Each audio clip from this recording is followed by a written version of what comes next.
للہ رب العالمین والعاقبۃ للمتقین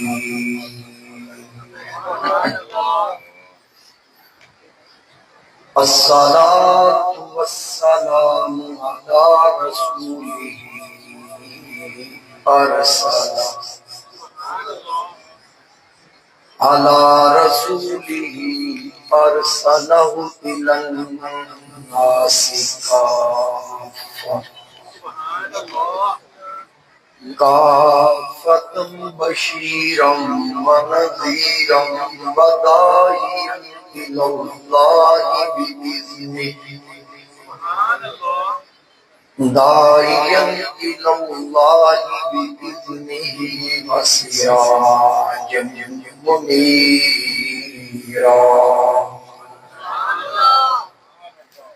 اما بعد فاعوذ باللہ من الشیطان الرجیم بسم اللہ الرحمن الرحیم یضل به کثیرا ویہدی به کثیرا قال اللہ تعالی فی شأن حبیبہ مخبرا وآمرا ان اللہ وملائکتہ یصلون علی النبی یا ایہا الذین آمنوا صلوا علیہ وسلموا تسلیما الصلاۃ والسلام علیک یا رسول اللہ وعلی آلک واصحابک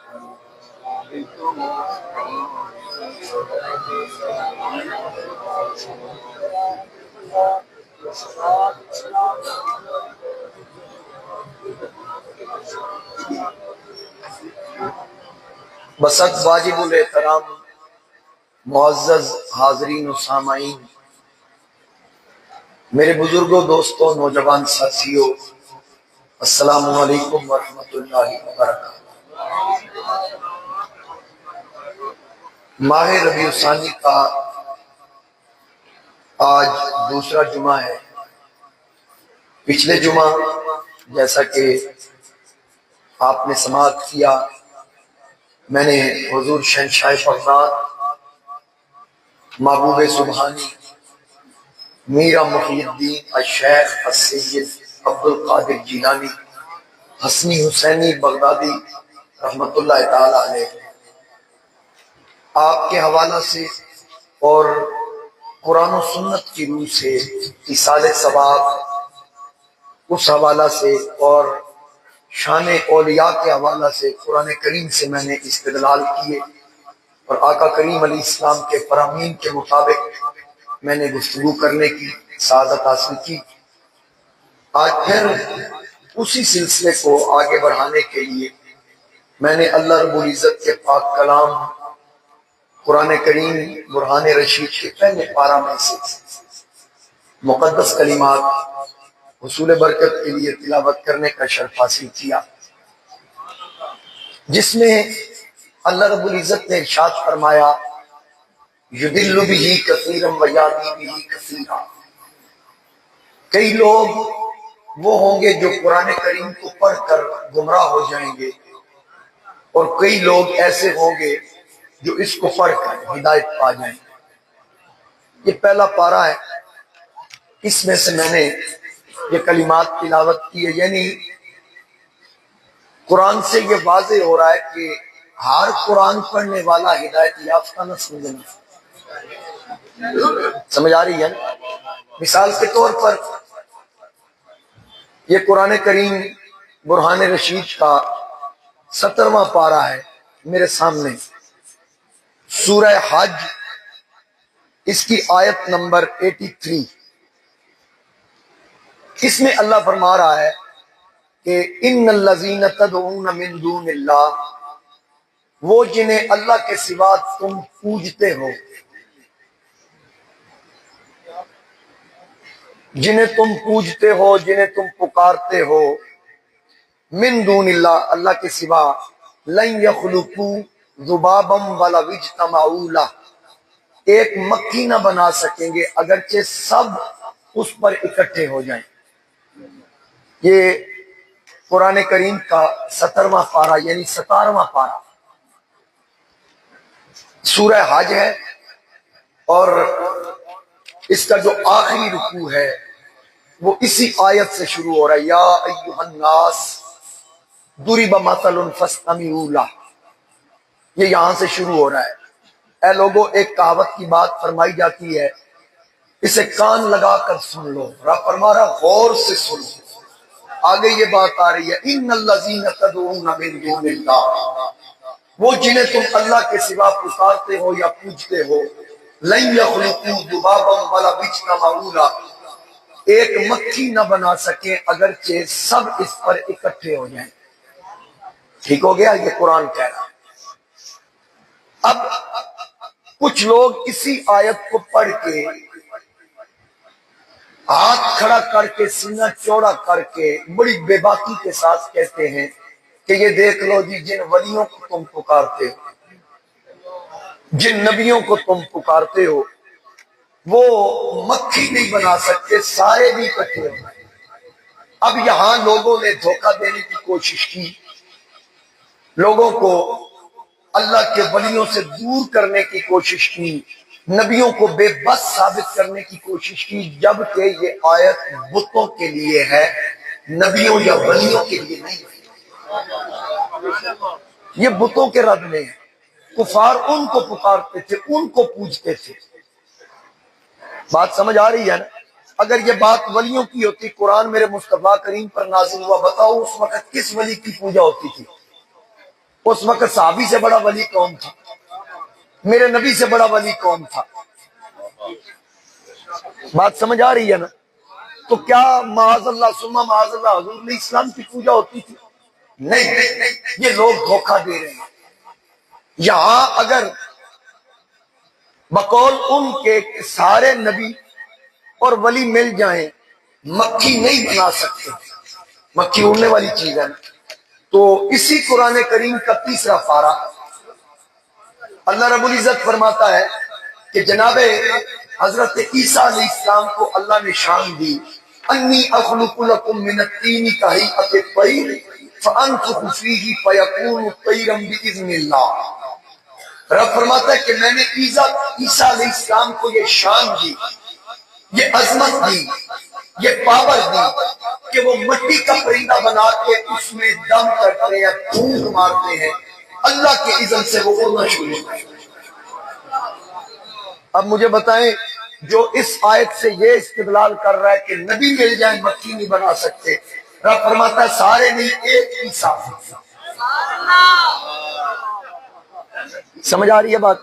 یہ باتیں بڑی قابل غور ہے، کیونکہ یہ فتنوں کا دور ہے۔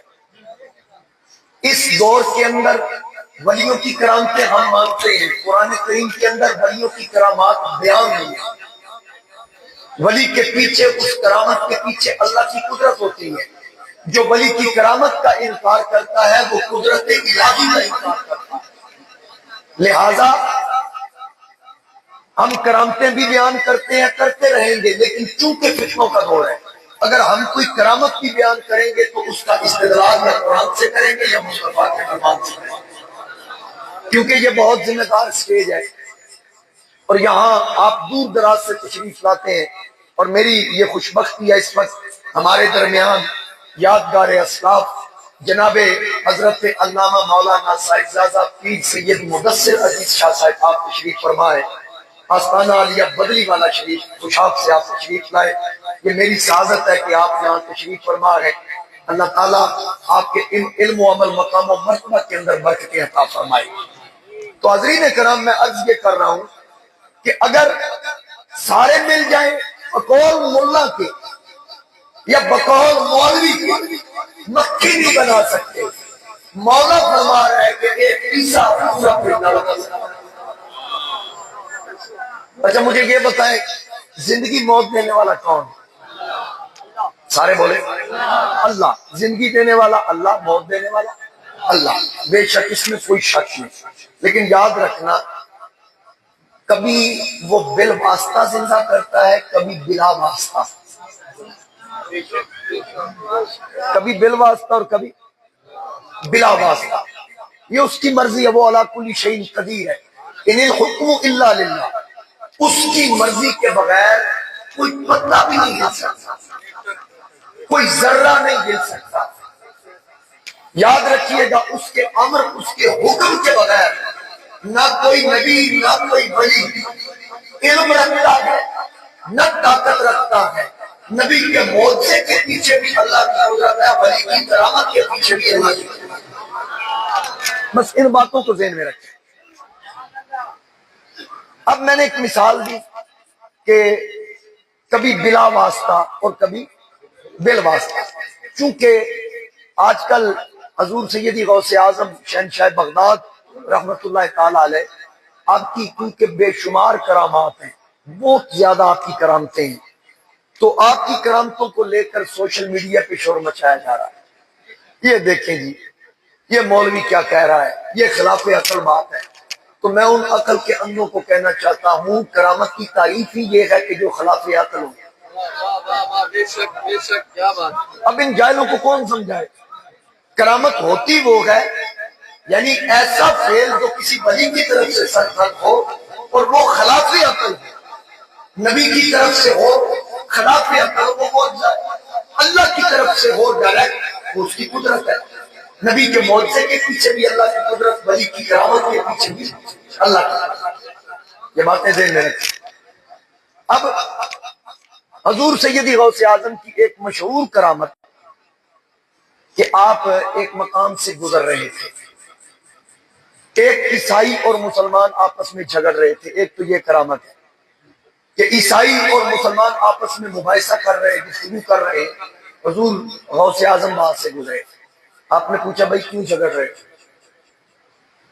مسلمان نے کہا کہ اے پیران پیر، یہ بندہ کہتا ہے کہ ہمارے نبی عیسیٰ علیہ السلام کو آپ کے نبی محمد کریم علیہ السلام پر فضیلت ہے۔ کہا وہ کیسے؟ کہا جی یہ کہتا ہے کہ ہمارے نبی عیسیٰ مردے زندہ کرتے تھے، قرآن کریم کے اندر ہے، آپ کے نبی تو مردے زندہ نہیں کرتے تھے۔ تو حضور غوث اعظم نے فرمایا کہ پہلی بات تو یہ ہے عیسیٰ ان کے نہیں، عیسیٰ بھی ہمارے ہیں، عیسیٰ بھی ہمارے ہیں، تو لہذا بات یہ ہے کہ میں نبی نہیں ہوں، میں نبی کا امتی ہوں، میں نبی کا غلام ہوں، حضور نبی کریم تاجدار ختم نبوت صلی اللہ علیہ وآلہ وسلم کا کلمہ پڑھنے والا ہوں۔ تم ایسا کرو کہ اگر تمہارے بتائے ہوئے مردے کو، یعنی تم جو مردہ کو جس قبر پہ مجھے لے کے جاؤ، اگر اللہ کی عطا کردہ طاقت سے عزت سے میں مردہ زندہ کر دوں تو کیا محمد مصطفیٰ کریم علیہ السلام کی نبوت پہ ایمان لاؤ گے؟ اس نے کہا جی یہ تو بالکل، اگر یہ میرے سامنے واضح ہو جائے تو دو رائے نہیں ہے اس پہ، میں بالکل کلمہ پڑھوں گا۔ آپ نے فرمایا چل تو بتا کس کو زندہ کروں، کہیں میں اپنی مرضی سے کروں، بعد میں یہ نہ کہنا کہ قبر میں کوئی زندہ بندہ چھوڑ دیا ہو، تو بتا۔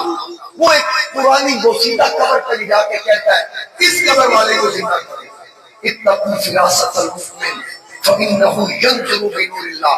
مولویوں یہ میرے نبی کا فرمان ہے کہ آقا کریم نے فرمایا مومن کی فراست سے ڈرو، مومن اللہ کے نور سے دیکھتا ہے، مومن اللہ کے نور سے دیکھتا ہے۔ اور حدیث میں آتا ہے جو بندہ تمہارا جس کو تم قبر میں دفن کرتے ہو وہ تمہارے جوتوں کی آواز کو بھی سنتا ہے۔ اور حکم یہ ہے کہ جب کسی قبر پہ جاؤ فاتحہ کے لیے تو اس کے سرانے کی طرف کھڑے ہو جاؤ۔ کیوں جی؟ تاکہ اس کو تمہیں دیکھنے میں تکلیف نہ ہو۔ اس کا مطلب ہے وہ نیچے سے دیکھ رہا ہے۔ اگر عام مردہ نیچے سے دیکھ سکتا ہے تو پھر مانو نہ پیر سیال بھی دیکھ سکتا ہے، پیر پٹھان بھی دیکھ سکتا ہے، نگر علی بھی دیکھ سکتے ہیں، غوث اعظم بھی، ہند الولی۔ سمجھ آ گئی؟ اچھا اب حضور غوث اعظم اس قبر پہ تشریف لائے، اتقوا فراست المؤمن فإنه ينظر بنور اللہ۔ آقا کریم علیہ السلام نے فرمایا مومن جب بھی دیکھتا ہے اللہ کے نور سے دیکھتا ہے۔ اب غوث اعظم نے دیکھ کے فرمایا کہ یہ مردہ جس کی تم قبر کہہ رہے ہو یہ گویہ تھا، گلوکار تھا، اب تم بتاؤ اس کو کیسے زندہ کرو؟ اگر تم کہو تو یہ گاتا ہوا اٹھے۔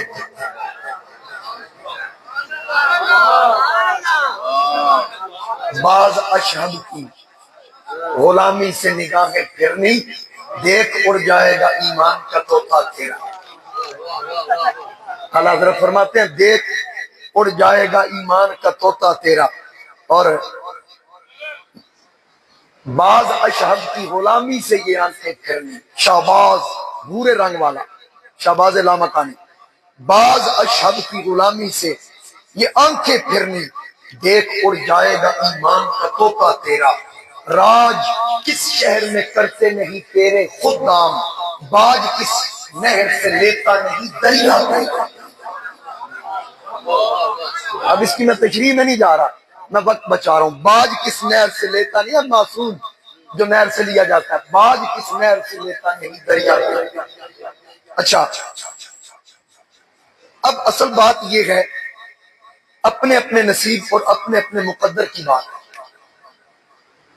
کئی پیروں کے مرید ہو کر غوث اعظم کے خلاف جو بات کرتے ہیں نا، تو اس کے بارے میں اعلیٰ حضرت فرماتے ہیں غور کیجئے، 3 غیر حاضریاں آپ کی آج ہوتی تو آپ کا ہم نے نام کاٹ دینا تھا، کیونکہ آج سرکاری چھٹی بھی ہے ویسے بھی۔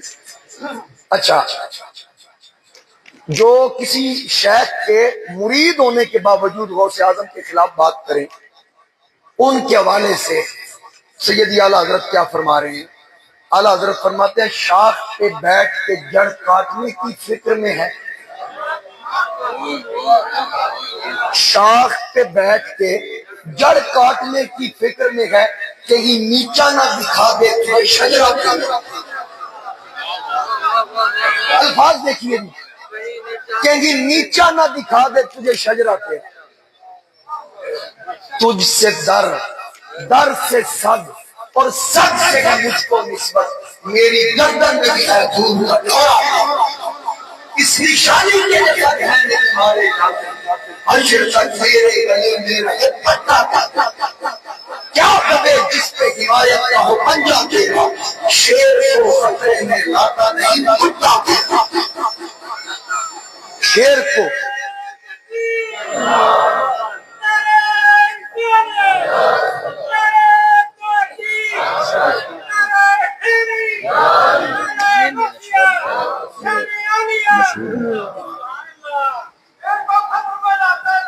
کتا تھا، کیا بات، شیر کو خطرے میں لاتا نہیں۔ اب ان کا قصور نہیں ہے، حضرت مناظر اعظم مولانا محمد عمر چشتی رحمۃ اللہ علیہ، ان کا مناظرہ تھا 11ویں شریف کے حوالہ سے ایک بہت بڑے مولوی کے ساتھ، اس نے فوراً کہہ دیا کہ 11ویں اور خنزیر میں کوئی فرق نہیں۔ اب جیسے آپ بولے استغفر اللہ لا حول ولا قوت الا باللہ العلی العظیم، رب فرماتا ہے جن چیزوں کو میں نے حلال کیا کھاؤ، تمہیں کوئی اختیار نہیں کہ تم اس کو حرام کرو، ہم نے تفصیل کے ساتھ حرام چیزوں کا بیان جاری کر دیا، رب فرماتا ہے۔ اور یہاں پر لوگ جناب والا حلال چیزوں کو حرام کہہ رہے ہیں، پچھلے جمعہ میں نے اس پہ ڈیٹیل سے گفتگو کی ہے، اب سنیے۔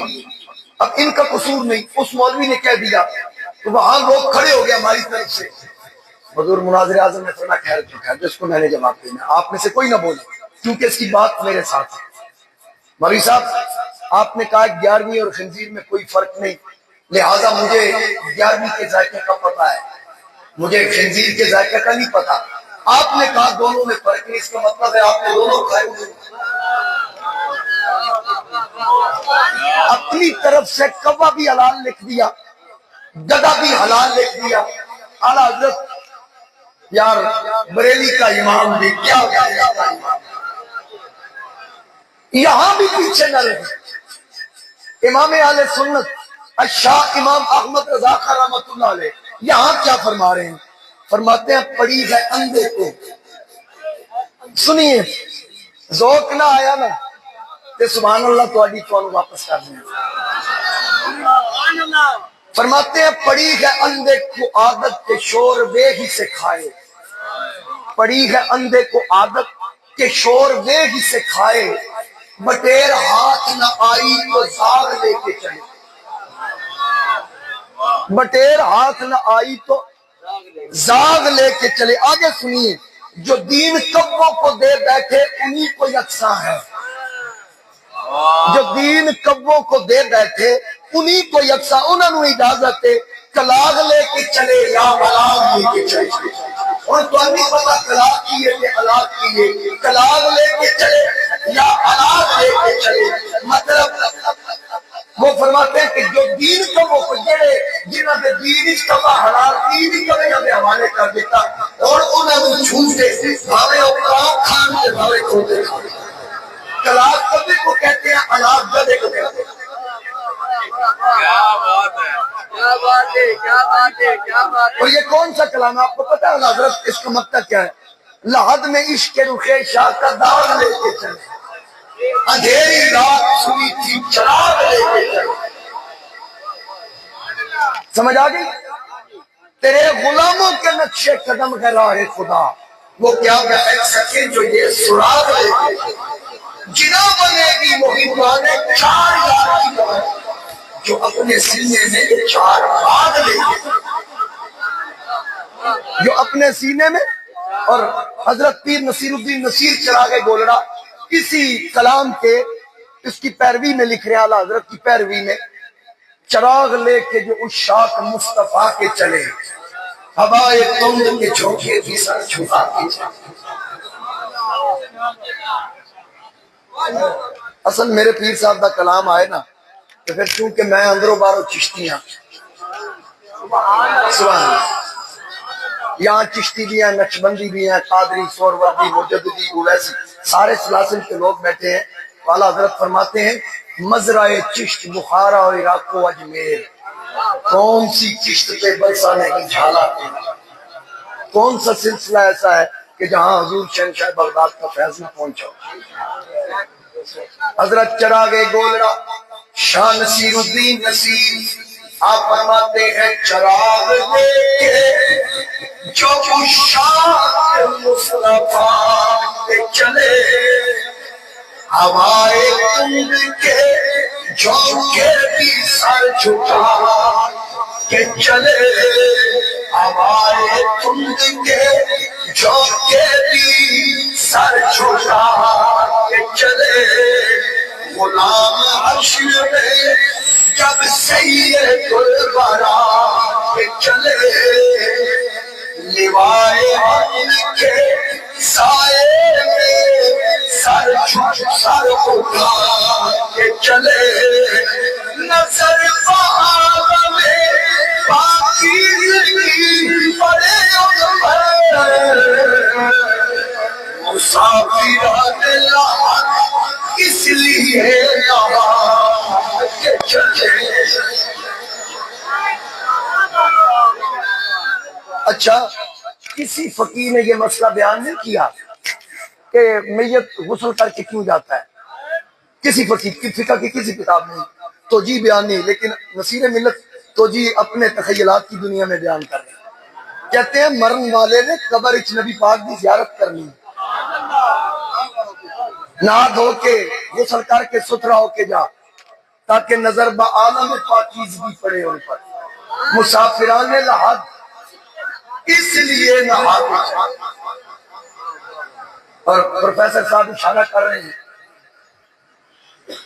کہ وہ بھی پڑھ دیں، کیا پتہ کون سا شعر کہہ رہے ہیں؟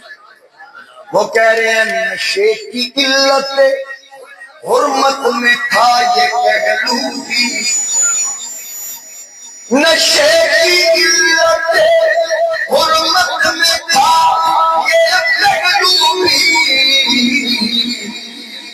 پلسیات سے مومنا لڑکھڑا،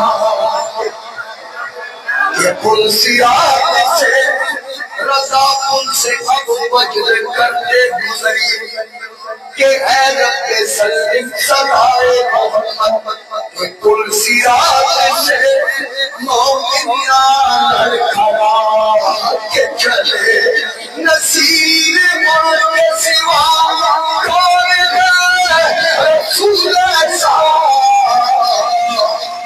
جو بخشوانے پہ آئے تو بخشوا کے چلے.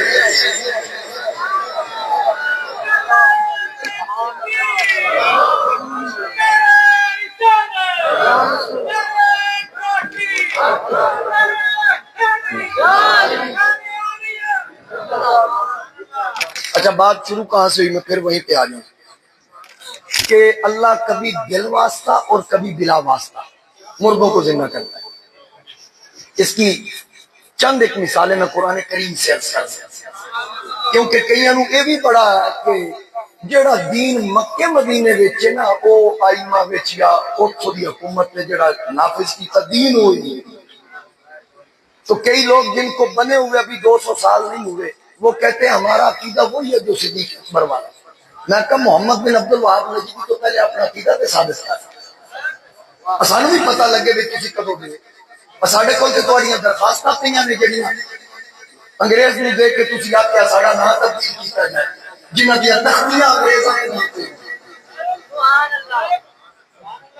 بھائی تم انگریز کی منت اور ترلا کرو، تم تو عیدی تسی انگریزاں کولو منگو تے تسی مواگے، اسی اللہ دے ولیاں کولو منگیے تسی مشرک ہو گئے. تجھ کو کھائے تپے سکر، تیرے دل میں کس سے بخار ہے؟ ہمارے پاس ان چیزوں کے ثبوت موجود ہیں. مجھے بتائیں نا جنہوں نے 1981 یا 82 کے اندر اپنے ادارے کا 100 سالہ جشن منایا، انہوں نے تو 100 سالہ جشن منا کے بتا دیا سانو بنیا 100 سال ہے. گل ساڈے نال کردے نے جنہاں دا عقیدہ صدیق اکبر تو چل رہا ہے، جن کے عقیدے فاروق اعظم عثمان غنی حیدر کرار سے چل رہے ہیں. یہ صدارت بھی اندرا گاندھی نے کی، کیا ہی کہہ رہے ہو؟ اخبار موجود ہیں، اخبارات کی کٹنگز موجود ہیں ہمارے پاس. اندرا گاندھی نے صدارت کی. ساڑی صدارت سے سادات کر دیں، اللہ کے ولی کرتے ہیں، کیونکہ یہ روحانی سلسلہ ہے نا. جنہاں دا سلسلہ جس تو ٹریا ہوئے صدارت نہیں کرنی. ویسے ایک گل ہے، اس وقت یہ مشہور ہوا تھا کہ 10 لاکھ کا اجتماع وہاں اکٹھا ہوا. کسی نے کہا 20 لاکھ کا. یہاں عصر حاضرہ کے ایک بہت بڑے مولوی صاحب ہیں، ان کے والد صاحب کہتے تھے 20 لاکھ کا اجتماع تھا. تو اس وقت کے ہمارے علماء نے کہا کہ 20 لاکھ کا اجتماع، جی جی بالکل. انہوں نے کہا اچھا، کہتے حیران ہو گئے. کہا نہیں، حیرانگی 20 لاکھ کے اجتماع پہ نہیں، حیرانگی اس بات پہ ہے کہ ایک کراڑی آئی تھی، ایک کراڑی آئی توڑے 20 لاکھ مولانا آئی بھی کراڑی گئی بھی کراڑی. تسی ایک نو کلمہ نہیں پڑھا سکے، ساڈا ایک خواجہ معین الدین آیا سی 90 لاکھ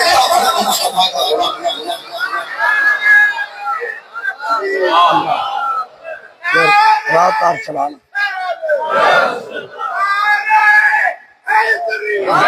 ہزار کینسل ہو جائیں.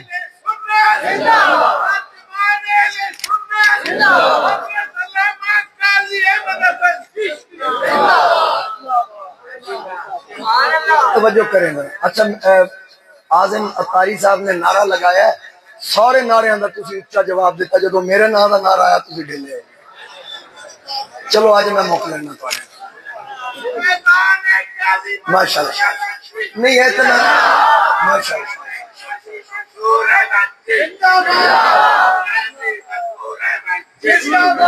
میں نے یہ ذوق کے لیے کہا ہے کہ آپ کی توجہ حاصل کرنے کے لیے، مگر نہ ہمارے بابا جی کہا کرتے تھے نعرے مالکہ دے اندر نوکرا نہیں. مجھے کبھی بھی یہ حسرت نہیں ہوئی کہ میرے نام کا نعرہ لگا. جب میری تقریر میں نعرہ لگ رہا ہے نا تو اس کا مطلب یہ ہے کہ وہ میری عزت افزائی ہو رہی ہے. تو بات عرض کر رہا ہوں، ایک معین الدین آیا تے او معین الدین ہے کہ جس وقت حضور شہنشاہ بغداد نے اعلان کیا قدمی حاضی علی رقبتی کل ولی اللہ، کہ میرا یہ قدم ہر ولی کی گردن پر ہے، تو سب سے پہلے جس نے لبیک کہا وہ یہی عطائے رسول میں خواجہ معین الدین چشتی اجمیری ہے۔ غوث کے مرید کا یہ مقام ہے، غوث اعظم کا یہ مقام ہے۔ جو غوث کا فیض یافتہ ہے اس کا یہ مقام ہے کہ نظر کرے تو 90 لاکھ کو میرے نبی کا غلام بنا۔ تو پھر غوث اعظم محمد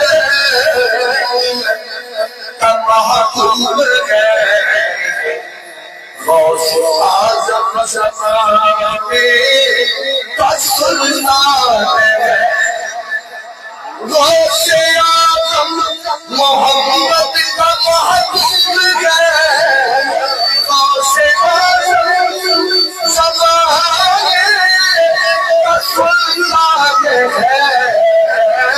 غوث اعظم کی ہر جان مچی دھوم ہے، غوث اعظم کا گھر گھر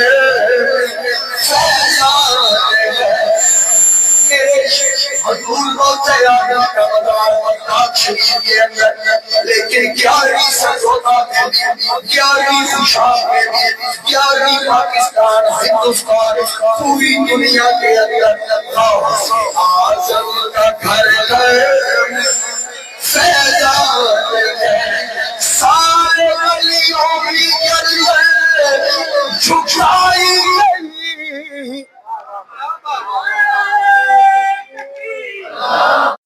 کی گردن جھکائی گئی، مہر ان کے قدم کی لگائی گئی، شاہ بغداد ہو شاہ بغداد ہو، میرے غوث جلی کا مقام ہے۔ جو ولی قبل ہوئے بعد ہوئے یا ہوں گے، سب ادب رکھتے ہیں دل میں میرے آقا تیرا، سب ادب رکھتے ہیں دل میں میرے آقا تیرا، واہ کیا مرتبہ اے غوث ہے بالا تیرا، اونچے اونچوں کے سروں سے ہے قدم آلا تیرا، سر بھلا کیا کوئی جانے کے ہے کیسا تیرا، اولیاء بنتے ہیں آنکھیں وہ ہے تلوار تیرا، میری قسمت کی قسم کھائیں سگانے بغداد۔ اعلیٰ حضرت فرماتے ہیں کہ اے پیران پیر میری وفائیں پوچھنی ہے تو بغداد کے کتوں سے پوچھئے، وہ قسم کھا کر کہیں گے میری قسمت کی قسم کھائیں سگانے بغداد، ہند میں بھی رہوں دیتا رہوں پہرا تیرا، ہند میں بھی رہوں دیتا رہوں پہرا تیرا۔ حضور حضرت شیر ربانی میاں شیر محمد شرف پوری رحمت اللہ علیہ، آپ کا زمانہ تھا نا، تو ایک مولوی صاحب کو اعتراض ہوا ایک شیر پہ، یا غوث اعظم دستگیر پیر ماں، یا غوث اعظم دستگیر پیر ماں، میرا پیر غوث اعظم دستگیری کرنا۔ اس شعر پہ اس کو ابہام ہوا کہ یہ کیسے ہو سکتا ہے، یہ کیا بات کر رہا ہے، تو اس نے حضرت میاں شیر محمد شرف پوری رحمت اللہ علیہ کے پاس آنے کے لیے سوچا کہ ان سے پوچھوں گا کہ آپ اتنے بڑے عالم ہیں، آپ اتنے بڑے اللہ کے ولی ہیں، یہ کیا حرکت ہے، یہ کون سے الفاظ ہیں، کیا یہ شرک نہیں ہو رہا؟ وہ آ کے آپ کے آستان مقدس پہ بیٹھا تو آپ سیڑھیوں سے نیچے اتر رہے تھے، یہی شعر پڑھتے یہی شعر پڑھتے آ رہے تھے، جب آپ پڑھ رہے تھے تو اس مولوی نے حضور حضرت شیر ربانی کو دیکھا، تو جب آپ نے یہ پڑھا مولوی کھڑا ہو گیا، ترقی اس کے لیے پڑھنا شروع کر دیا، وہ چپ بھی نہ کرے، طرف طرف کے یہ شیر پڑھتا گیا۔ حضرت شیر ربانی مسکرا پڑھتے ہیں، مریدین اس کو پکڑتے ہیں، روک کے کہتے ہیں کیا ہوا؟ کہتا ہے یہ شیر پوچھنے آیا تھا، جب آیا ہوں میاں صاحب آپ پڑھ رہے سے جدو میاں صاحب پڑھیا میں بہت پڑھا میں دوئی تھی بیمار ہو گیا۔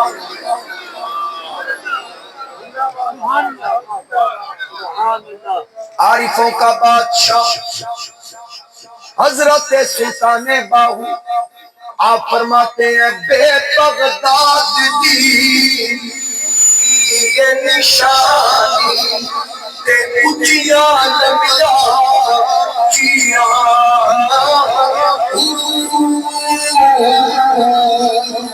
بے بغداد دی یہ نشانی اچھیاں لمیا چیاں تن بگ میرا سب پورزے جو کر زیدیاں لیا بنا لیا نکل میں کفنی پاکے کہ رلسا سنگ فقیرہ بغداد شہر میں ٹکڑے بکسا برسا میرا کیا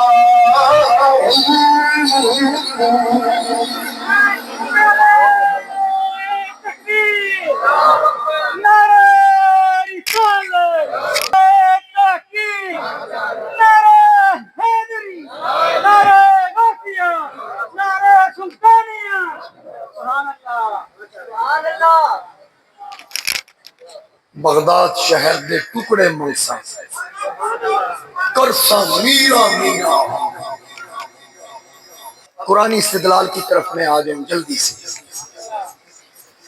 بات میں نے عرض کی بل واسطہ کبھی بلا واسطہ زندگی دینے والا کون موت دینے والا کون اللہ سمجھ آ گئی آپ کو بات اب دیکھیے قرآن کریم کے اندر اللہ رب العزت نے ارشاد فرمایا الم تر الی الذین خرجوا من دیارہم وهم الوف حذر الموت رب فرماتا ہے اے محبوب کیا تم نے نہ دیکھا ان کو جنہوں نے اپنے گھروں کو چھوڑا جو اپنے گھروں سے نکلے وہ ہزاروں تھے موت کے ڈر سے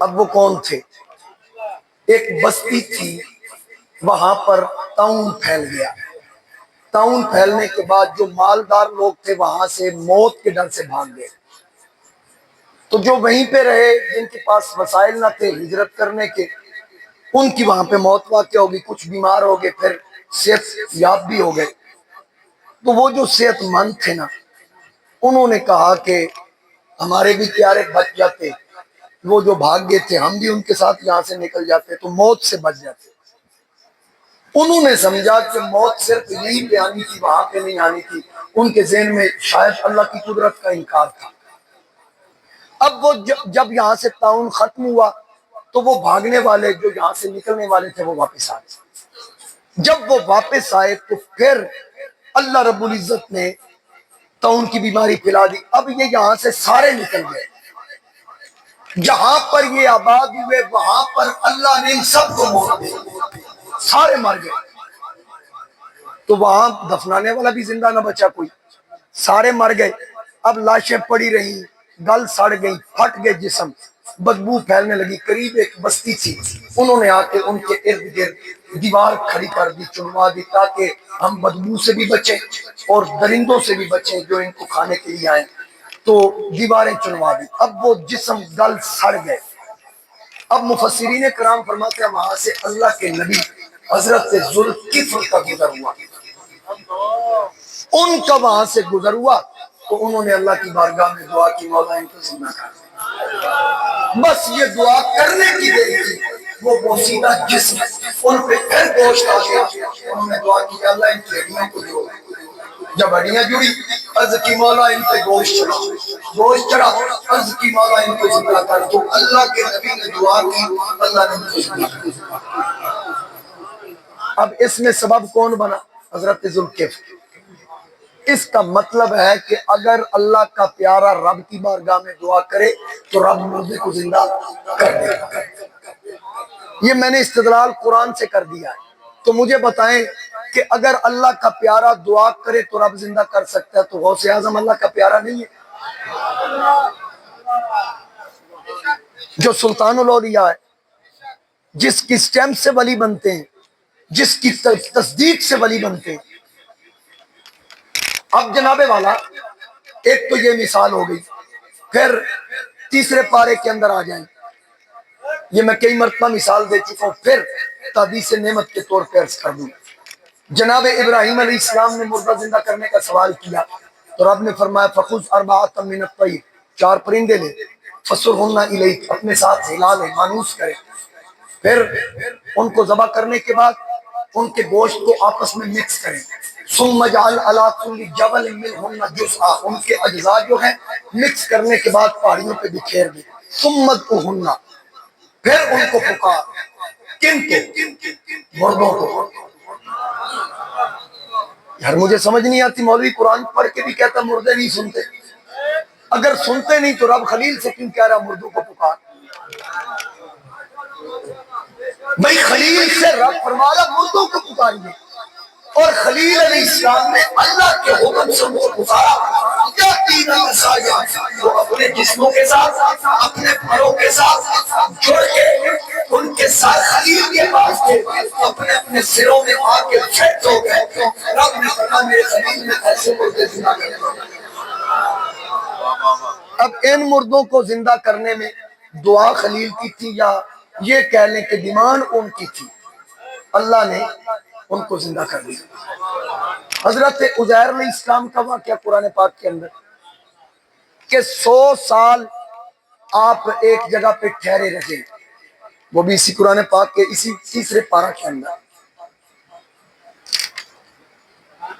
حضرت عزیر علیہ السلام آپ پہ اللہ نے موت طاری کر دی. پھر قرآن کہتا ہے کہ ہم نے ان کو دوبارہ زندہ کیا. ثم بعثا, پھر اللہ نے ان کو زندہ کیا. کتنے سال بعد؟ فاماتہ اللہ 100 عام, 100 سال کے بعد. ثم بعثا, فرماتا پھر ہم نے ان کو, تسی تے زندہ ہی ہو, بولو پھر. ساؤنڈ والا کہہ رہا ہے کہ ہوں تیل نہ لانا, ہوں تہاڈی ذمہ داری تے. انہیں میں نے اشارہ کر دیتا, اس واسطے میں مٹھا ہو گیا. وہ آدھا اگے بھی وہ تہاڈی وجہ تو سڑیا, مردہ انہیں میرے تے پا دیتا ہے.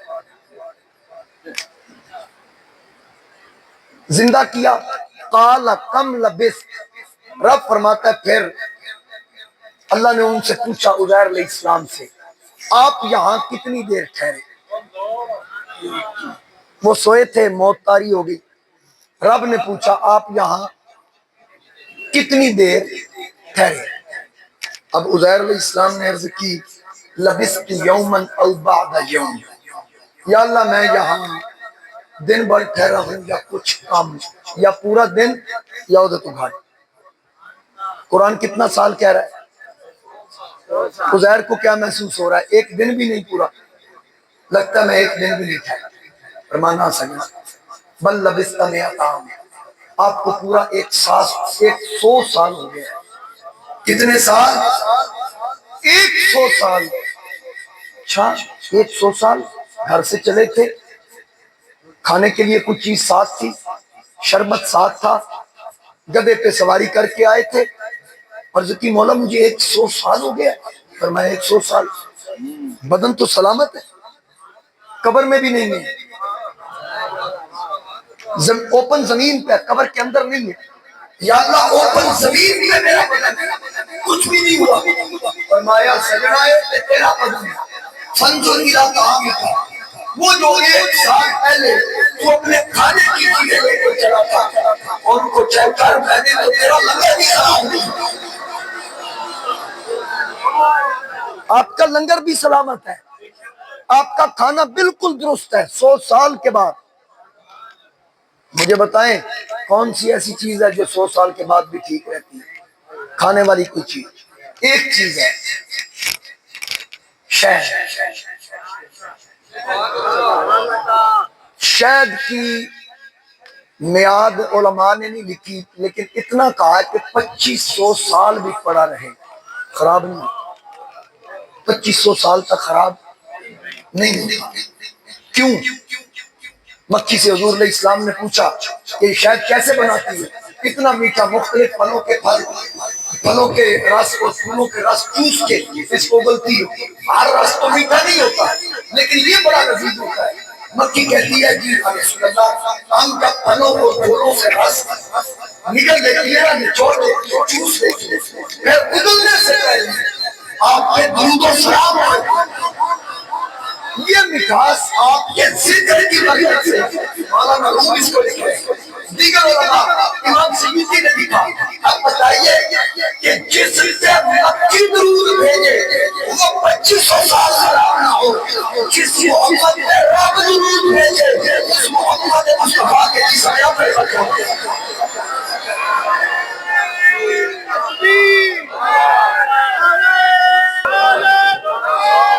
صلی اللہ علیہ وسلم۔ میرے اعلیٰ حضرت نے فرمایا میں زندہ اگر اللہ میرے چشم آدم سے چھوٹ کتنے سال جی 100 سال تک عزیر علیہ السلام ٹھہرے رہے۔ کہا فانظر الی طعام اپنا کھانا چیک کیجئے خراب نہیں ہوا، وشرابک لم یتسنہ شربت بھی چیک کر رہے ہیں، نہ ذائقہ بدلا نہ رنگ بدلا نہ بو پڑنے دی، ہر چیز سلامت۔ واہ کمال ہو گیا۔ مولا گدھا کہاں ہے جس پہ میں چڑھ کے آیا تھا؟ فرمایا وانظر الی حمارک اپنے گدھے کو دیکھیں، جب دیکھا اس کی ہڈیاں بکھری پڑی اوپر گوشت نہیں ہے، عرض کی مولا یہ کہاں گیا؟ فرمایا انہوں زمین کھا گئی۔ دسو ذرا کن پنجابی دسنا دے کن زمین کھا گئی؟ اچھی بولو کھوتے نو زمین کھا گئی۔ وَلِنَجْعَلَكَ آیَةً لِلنَّاسِ رب نے فرمایا ہم نے لوگوں کے لیے نشانی کر دیا۔ یا اللہ کن لوگوں کے لیے؟ فرمایا جڑے آدھے میں نا مرن تو بعد زمین کھا گئی۔ رب نے دسیا زمین جدوں بھی کھاندی کھوتیاں نو کھاندی رب نے یاروں نو کھاندی۔ حضرت عارف کریمیہ محمد بخش آپ کیا فرما رہے ہیں کہ جنہ عشق نمازہ پڑھیا جنہ عشق نمازہ پڑھیا کدے نہیں مرتے دیکھ لکھا مل بلیاں دے کرتے کارو اج بھی لے کرتے۔ اب قرآن پاک سے میں نے 3 مثالیں دی، ٹھیک ہے، چوتھی کی بھی ضرورت ہے۔ آدھیں جی 12 سال تو بعد غوث نے بیڑا تار دیتا۔ وہ قوال پڑھتے ہوندے نے لے 11ویں والے دا نام تے تر جائیں گے۔ اچھا کئی یہ سن کے اونا دی ڈوب جاندی۔ شکریہ اللہ 11ویں والے دا نام تے ڈوبی ہوئی تر جائے۔ اے بھی میں مسئلہ حل کر دیا۔ وہ جی 12 سال کے بعد سے ممکن ہے دیکھیں نا بڑی میٹھی میٹھی بولی نال دیکھیں نا پھر وہ 12 سال میں جو ڈوب گئے بندے ان کی جو بیوائیں تھیں انہوں نے آگے نکاح کر لی۔ پھر بتائیں ان میں سے جو پیدا ہوئے ان کا کیا بنے گا؟ میرے والد صاحب نے فرمایا تو انہوں خطرہ ہے بھئی کسی نہ ہو۔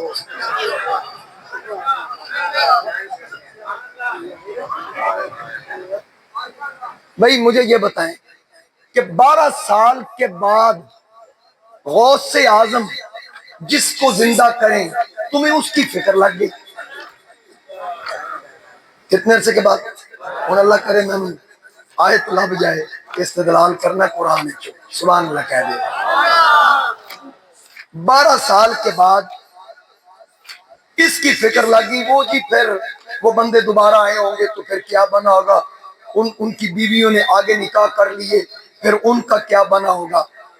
سورہ کاف کے اندر ہے نا وَلَبِثُوا فِي كَهْفِهِمْ 300 سنین وَازْدَادُوا 9 یہ اللہ کا قرآن کہہ رہا ہے۔ سورہ کاف کی آیت نمبر 25 اور وہ اپنے غار میں 300 برس ٹھہرے، 9 اوپر، 300 برس ٹھہرے، 9 اوپر کیوں کہا؟ سن عیسوی کے اعتبار سے 300 سال، سن ہجری کے اعتبار سے 309 سال، یہ دوبارہ زندہ ہوئے تھے۔ بس سوئے نہ تھا کی بنیا، تو 12 سال دے رو لیتے تھے، قرآن 309 سال تو آپ ہم نے دوبارہ زندہ کرنا۔ وہ دقیانوس کے ظلم سے تنگ آ کے چھپے تھے، وہ غار میں جا کے سو گئے، تو اللہ تعالیٰ نے وہاں پر سورج کو بھی حکم کر دیا، سورج کو بھی حکم کر دیا۔ حالانکہ رب کا قانون کیا ہے؟ رب کا قانون یہ ہے کہ والشمس تجری لمستقر لها ذالک تقدیر العزیز العلیم، کہ سورج کا مدار مقرر ہے، یہ اللہ کی تقدیر ہے۔ ذالک تقدیر، شکر ہے لفظ تقدیر سی کہ سو کے سمجھ جاؤ۔ اب کئی کہتے ہیں تقدیر نہیں بدل سکتی، رب کی تقدیر کیا ہے کہ سورج اپنے رستے سے ہٹا نہیں۔ اب جب وہ ولی کھلے منہ والی غار، کاف کہتے ہیں اوپر سے جو اوپن ہو، اس غار کے اندر ولی ٹھہرے ہیں، یہ اللہ کا قرآن کہہ رہا ہے مَثَلَ الشَّمْسَ إِذَا طَلَعَتْ تَزَاوَرُ عَنْ كَهْفِهَا ذات الیمین۔ اللہ نے سورج کو حکم دیا، حالانکہ اس کی تقدیر ہے، وہ رستے سے ہٹا نہیں، حکم دیا اے سورج۔ آج تو بعد آج میرے ولی غار پہنچ گئے، وہ سوچے گئے کہ تو جدو چڑھنا ہے نا کہ تیرا گزر غار تو ہوئے کہ ذرا سجے ہو گئے، ذرا دائیں ہو کے گزرنا۔ اور پھر فرمایا وَإِذَا غَرَبَتْ تَقْرِضُهُمْ ذَاتَ الشِّمَالِ، جب ڈوبنے لگے تو تھوڑا بڑھائیں، غار دے تو نہیں ہوئی۔ کیوں؟ تیری کرن ان کی نیند میں خلل نہ ڈالے۔ ایک تو یہ بھی رد ہو گیا جو کہتے ہیں 309 سال وہ مرے رہے، اگر وہ فوت ہو گئے تھے تو سورج کو حکم کیوں دیا جا رہا؟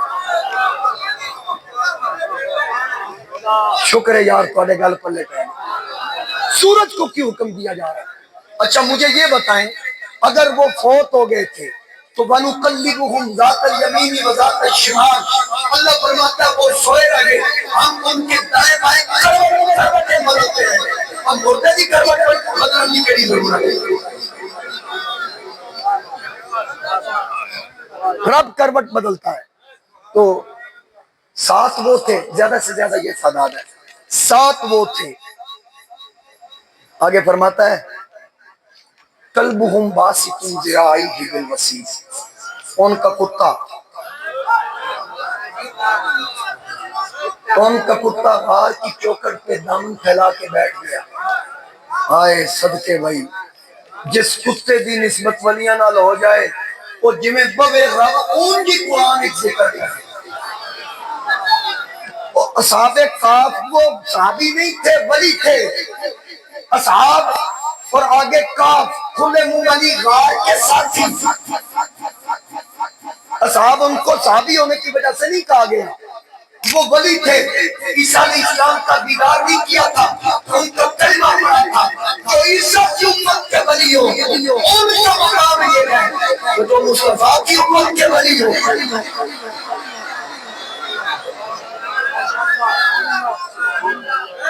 نگاہ ولی میں یہ تاثیر دیکھی، بدلتی ہزاروں کی تقدیر۔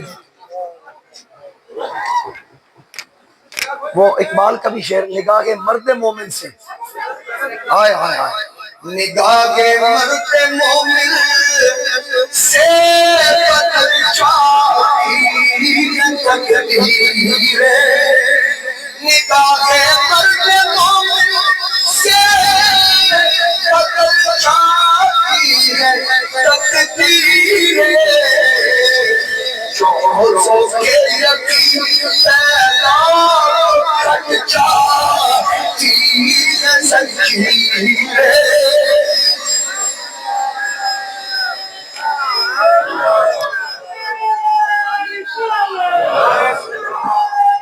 اور دوسرے اقبال نے کیا کہا کہ نہ پوچھن خرقہ پوشوں کی ارادت اور دیکھن کو، نہ پوچھن خرقہ پوشوں کی رعایت ہو تو دیکھو،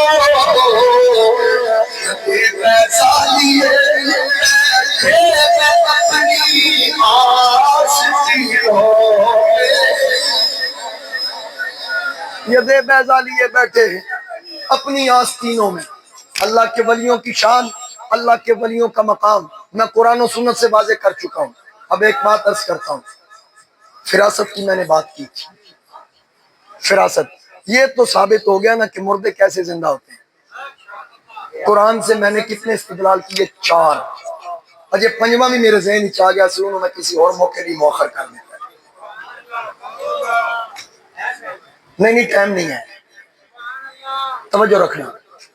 حضور شہنشاہ بغداد پیران پیر ہزاروں کا مجمع ہوتا تے نہ سیالوی سون ہوتا سی، نہ سپلائی سڑن دا خطرہ۔ گفتگو کرتے تو ہر سامع یہ سمجھتا کہ آپ میرے پاس کھڑے ہو کے بول رہے ہیں، اور پھر پورے مجمع پہ گہری نظر ہوتی۔ ہم غوث اعظم کے مرید ہیں، ان بندے نو تھوڑا تھوڑا میں بھی پہچان لینا، اے بندہ کون ہے، اندر یہ کی چل رہا ہے، تھوڑا تھوڑا اسی بھی یقین ہونے ہیں۔ اچھا، وہ ایک بزرگ تھے، انہوں نے سوچا، حضور پیران پیر کے مرید تھے، ہزاروں کا مجمع تھا، وہ کہیں دور جا کے نہ بیٹھ گئے۔ آج غوث پاک شعر پڑھیں گے، میں گنوں گا کتنے شعر پڑھیں گے۔ انہیں دھاگا رکھ لیا کول، انہیں بزرگاں نے غوث پاک نے شعر پڑھا، پولی دی نہ دھاگے دی گڑ مار لیں بھی بعد ہی گڑا گڑ لانگے۔ وہ گرہ لگائے اور اس کو اپنے گھٹنے کے نیچے دی۔ تھوڑی دیر کے بعد پھر غوث پاک شعر پڑھے، پھر وہ گرہ لگائے دوسری، پھر نیچے دے لے۔ اسی طرح جمیں جمیں غوث پاک شعر پڑھ دے گئے، وہ گڈا ماردا گیا، وہ کافی گڈا مار گئی سن۔ تے غوث پاک بیٹھ کے مسکرا کے فرمایا، بابا کھلو میں نظر آ۔ بابا کھلو گیا، فرمایا میں گڈا کھولنا، تو پھر مار چھڑ، میں کھولی آ رہا تو ماری آ رہا۔ یہ شان ہے خدمت گاروں کی سردار کا۔ ایک دن آپ تقریر کر رہے ہیں، حضرت شیخ علی بن حیتی آپ کے مرید ہیں اور خلیفہ ہیں، بہت بڑے ولی ہیں، وہ سامنے بیٹھے۔ حضور غوث اعظم میرے نبی پاک علیہ السلام کے اوصاف بیان کر رہے تھے۔ یہ سنتے سنتے نا علی بن حیتی سو گئے، آنکھ لگ گئی، تو خواب کے اندر ان کو میرے نبی کا دیدار ہو گیا۔ جب وہ خواب دیکھ رہے تھے، حضور شہنشاہ بغداد، کیونکہ مومن اللہ کی نور سے دیکھتا ہے، اب ان کی فراست ہماری فراست کی طرح تو نہیں ہے، آپ منبر سے نیچے اتر آئے، شیخ علی بن حیتی کے سامنے ہاتھ مانگ کے کھڑے، ان کی آنکھیں بند، سارا مجمع کھڑا ہو گیا۔ تھوڑی دیر کے بعد جب شیخ علی بن حیتی کی آنکھ کھلی تو پیران پیر کو اپنے پاس کھڑا ہوا پایا، دیکھے آپ کی ہاتھ تھام کے کھڑے ہو گئے، آنکھوں سے آنسو چل رہے تھے۔ حضرت شیخ عبدالقادر نے پوچھا، اے علی بن حیتی بتا ابھی کیا دیکھ رہا تھا؟ ہاتھ باندھ کے عرض کی، سفنے دے ملیا ماہی، سفنے دے ملیا ماہی، گل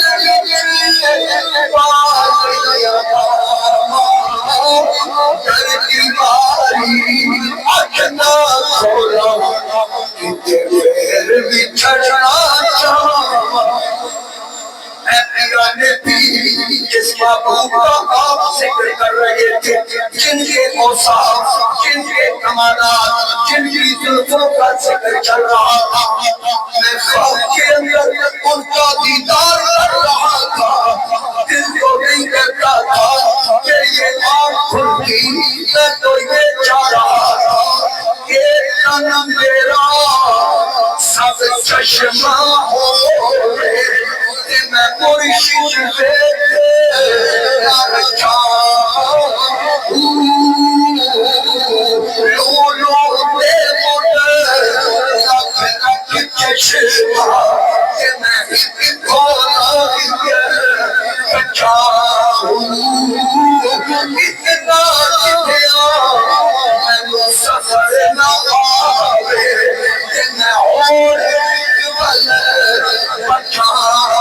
میں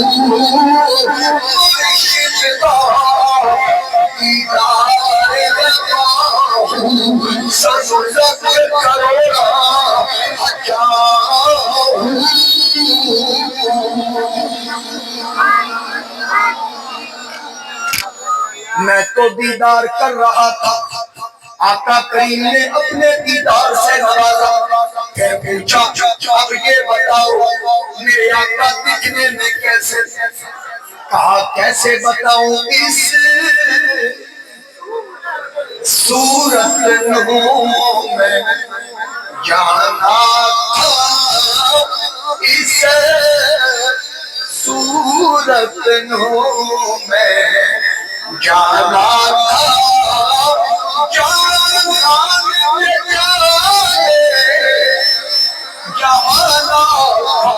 سچ آخر تیرا میں شانہ تھا، جس شان کو شانہ سر بھریا۔ کہتا ہے کیا بتاؤں، حضرت میاں محمد بخش عارف کھڑی فرماتے ہیں لگ گئی چوٹ محبت والی، عشق نشے بچ آیا، تن من کی رہی خبر نہ آئی، ایسا عشق نے تیر چلایا، زلف کنڈل سونے چلے چلے اور کیڑا کے بچ نا لٹ کھڑیا دل میرا۔ آپ نے فرمایا اچھا نبی پاک علیہ السلام نے تمہیں نصیحت کیا کی؟ سنیے نبی پاک علیہ السلام نے تمہیں نصیحت کیا کی ہے؟ کہ میں نے پوچھا میں دنیا و آخرت میں کامیاب ہونا چاہتا ہوں۔ مجھے آقا کریم نے فرمایا پھر بھلائی اسی میں ہے کہ عبد القادر کا دامن نہ چھوڑنا، عبد القادر کا دامن ان سے وابستہ رہنا، ان کی صحبت اختیار کیے رکھنا۔ اسی لیے اعلیٰ حضرت کو جب یہ بات پتہ چلی نا کہ آقا نے فرمایا عبد القادر کا دامن نہ چھوڑنا، انہوں نے کہا پھر دنیا تو دنیا رہ گئی، جب میں حشر کے میدان میں آؤں گا نا میں تو اتنے بھی یہ دامن نہیں چھڑنا، میں دامن پھاڑ کے آخنا تیری سرکار میں لاتا ہے رضا اس کو شفیع، تیری سرکار میں لاتا ہے رضا اس کو شفیع، جو میرا غوث ہے اور لاڈلا بیٹا ہے۔